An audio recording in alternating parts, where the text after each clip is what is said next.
titled The Borderline, a story shaped by war, silence, and the cost of forgetting, based from Robert Frost's poem Fire and Ice.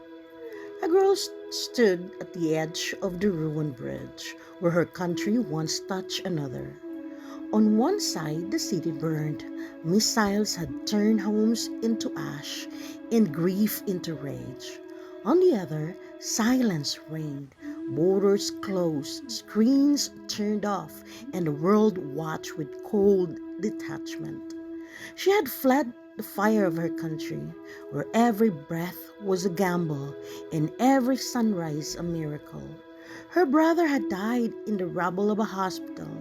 Her father had vanished in the smoke of a drone strike. And yet, what haunted her more was not the fire, but the eyes, the indifference. The world had seen it all, and yet had done nothing. And now she is standing between the flames of war and the frost of apathy. The fire had taken her family, the eyes had taken her hope, and both, she realized, were equally cruel. Moral of the story: unchecked human emotions, whether burning desire or chilling hatred, have the power to destroy. Like, follow, and share.